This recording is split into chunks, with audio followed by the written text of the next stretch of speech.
ازيكم عاملين ايه؟ ان شاء الله يا رب تكونوا بخير. قبل ما نبدا الفيديو صلى على الحبيب قلبك تجيب. اللهم صل وسلم وبارك على سيدنا محمد وعلى اله وصحبه اجمعين. كل سنه وانتم طيبين، رمضان كريم يدعي عليكم الايام بخير ان شاء الله يا رب. هنا بقى انا مش عارفه ازاي الموبايل كنت حاطاه على ستاند وبصور عادي، مش لاقيه المقطع، مش فاهمه ازاي. هنا طبعا حطيت اي ماده دهنيه ونزلت عليها باللحمه واديتها صدمه، وبعد كده نزلت عليها بالبصل والطماطم. وبعد كده بقى بعد ما نزلت عليها بالطماطم محطيتلهاش اي حاجه خالص غير فلفل اسمر. ودي فاصوليا منقوعة ماشي، واخدة نص سوا مش سوا كامل عشان تكمل سوا في الصلصة. بعد كده بعد ما اللحمة خلاص داخلة على سوا هكمل بقى ايه، هنزل عليها في الايه هنزل بالفاصوليا بقى اكمل سوا فين في الصلصة مع اللحمة. هنا بقى طبعا حطيت لها ملح زي ما انتوا شفتوا كده في الاول وشوية مية سخنة، واسيبها بقى ايه. اهم حاجه ندوق الحدق بتاع اي حاجه عشان نبقى عارفين اذا كان ديت بقى مظبوطه ولا لا، عشان ما نجيش بعد ما تستوي نلاقيها دلعه فنضطر ان احنا نستنى مش هنعرف طبعا ساعتها، مش هيبقى طعمها حلو. فنظبط الحاجه من الاول. هنا بقى اعمل جنبها شويه رز بشعريه. احط اي ماده دنيا دي سمنه او زبده على شويه زيت، او انتوا عايزين سمنه بس زبده بس اللي انتوا عاوزينه. هنا بقى عايزين نستنى طبعا السمنه لما تسيح الاول، وبعد كده بقى ننزل بشويه زيت. وبعد كده ايه، والله مش عارفه المقطع اللي في الاول ده راح فين، مع علم ان انا كنت بصوره. حصل خير، اصلا الموبايل اصلا بقى في حاجه كتير بتجيبن عليه.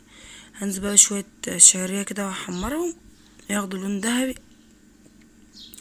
واهم حاجه نخلي ايدينا في الشعريه، اللي حسيت ان هي خدت في يعني خدت لون كده وفي لسه ابيض، وهتهدي النار عليه. طبعا هنهدي النار خالص، وبعد كده ايه هنلاقيها كلها بقت ايه، بقت تحميره واحده.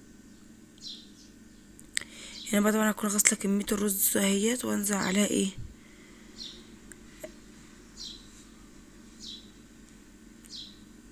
افضل بقى اشوح فيها كده، واكون محضره ميه سخنه، او لو عندكم شوربه ماشي. انا ما كنتش عامله شوربه، فعشان كده ايه كنت حاطه ميه سخنه. هنفضل برضو نشوح فيه وننزل عليه بالملح، ونكمل برضو تشويح ايه تاني. دول بقى بقيت كمية الرز. ده رز بلدي، مش الرز اللي هو رز من الأرض،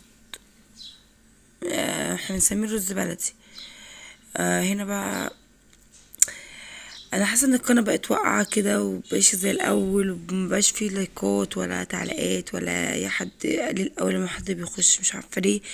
يعني انا ممكن عشان انا بغيب ولا حاجه عشان كده، بس غصب عني. فاليومين دول في تنظيفات كده، بنضف في الشقه وبغسل السجاد والكلام دوت وستاير بقى وفرش سراير وكده، فمضغوطه. فحاسه ان انا ما بقتش اقدر ان انا قبل ما منتج ومش عارفه ايه، وابني صغير كمان معايا، وكنت في لسه فاطمه، فعشان كده انا بنزلت بالملح، وافضل هشوح فيه كده شويه، وبعد كده انزل بقى عليه بايه، بكميه الشوربه لايه، او مرق ميه سخنه. طبعا ما ينفعش ننزل عليه بميه ايه ساعه، هي الرز يتكسر وهيبقاش حلو خالص. لازم الميه سخنه عشان خاطر ايه يقلب على طول ويتشرب. انا متضايقه ان المقطع اللي في الاول دوت مش عارفه والله راح فين، وانا متاكده ان انا كنت بصوره، يعني قلبت على الموبايل كله مش لاقيه. هنا بقى ندول الحدق برضو بتاع الرز، لقيته عاوز تاني. هحط له بقى كمان شويه. وهنا الفاصوليا.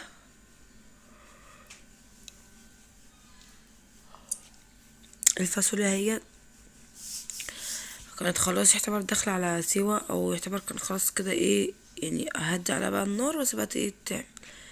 ادي هنا بقى الفاصوليا، بصوا كانت جميلة. كان بصوا هي دخلت بس حتى بس المعلقة دخلت فيها من كتر ما هي زبدة. وادي اللحمة هي مستوية طبعا، والرز اهو مفلفل وجميل اهو. بصوا زي ما انتوا شايفين كده قدامكم كل حاجة.